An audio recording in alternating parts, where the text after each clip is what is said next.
You got the win. That's the most important thing. What did you make of your own performance there? In honesty, I sprained my ankle 2 weeks ago before this fight, and I wasn't able to do a lot. So the grappling, I was trying to keep the exchanges limited. That if I was coming to the end of the round, I would have been able to catch my breath rather than a scramble and we get back to the feet. But that's MMA. You've got to adapt even in your training camps. So of course I'd like to get the finish, but I think this is 364 days since I made my first walk in Dublin. Considering I came off 2 spinal surgeries and I have 4 UFC fights now, I'm doing pretty alright. Talk about the... You know, at the end of the first round, he nearly sunk in that rear naked choke. Was it close to being locked in? No, sure.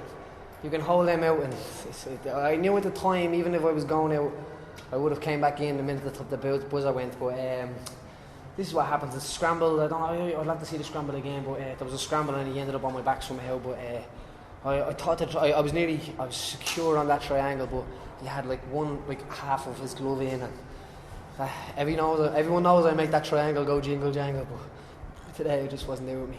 Your training camp, you mentioned it there, it must have been tough. Half of SPG over in Mexico, half of them in Vegas. And the thing that I noticed is you were training mainly with a lot of amateurs, and you're rewarding these guys. Richie Smullen was in your corner tonight as well. Yeah, a lot of the guys, anybody that knows, and you'll know from rolling with all the guys that we train with, that these guys are exceptional. These guys are, they leave their houses every day and they come and train and they chase the dream of what we're having, and to be able to be a guide in life for them guys and maybe hack through the jungle for them is amazing. Well then, talk about, I know you were talking about the triangle there. Stevie Ray is just about to finish.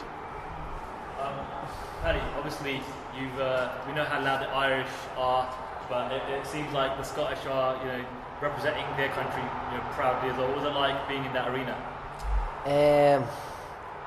Well, the Almighty Father says I'm alright, but he says, sure, you're fucked. So it was kind of like that situation today, I think, coming over to Scotland. I was the Irish guy, and the Scottish welcomed me with open arms as always, and as we can see, Stevie Ray has just had to blow the roof off the place there, and I know what these guys are feeling now, because as I say, it's 364 days since I've done the same thing in my own town, and it's absolutely amazing to share it with these guys. And let's get drunk together. How bad was the ankle? Was it stopping you doing things? I know at the end of the third round when you got back up, it seemed like you'd think Vaughan was going to try getting a firefight with you. Just seemed to see the round out. As I said, I sprained my ankle, and it changed a lot, not just in the fight and how I was moving. And at the start of the camp, I popped my collarbone as well. So I was grappling for half of the camp, and then I was doing stand-up for half of the camp because of a collarbone. Then I was grappling for half of the camp because of an ankle. And then so we just sellotaped it on and threw it at his head. So it's just the way it is. You mentioned bringing your son here to watch you. You were the Warford just on this. How would you say? You were the Warford just on this. Have you spoken to your son? Have you seen him? No, I know he's in the crowd now with my face on a flag, shaking it. That's exceptional, you know what I mean? It's amazing to be able to do that as a father. And I just want to see him now. I can't wait. I know he's up there now.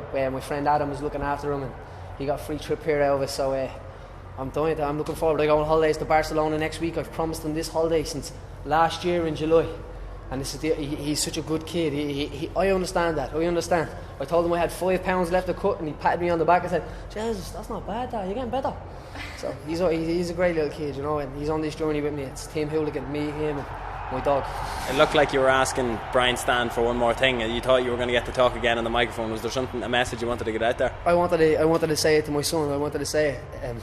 Here we are again, son. I told you. This is what all the sacrifice is them days, that I have to go running when I put you to bed, and when I wake up in the morning and I drop you to school, and sometimes I can't go to McDonald's with you and I can't do these things. And as I've said, he's such a good kid. He understands all of this, and he's 7, nearly 8 now, and I never had a father to show me how to do it, so we're a team. We're doing well. I wanted to say that to him. And find a bit of confusion yesterday among Irish fans because you got onto the scales and after stripping down from sweats, was the weight cut harder this time, or was it just oversight?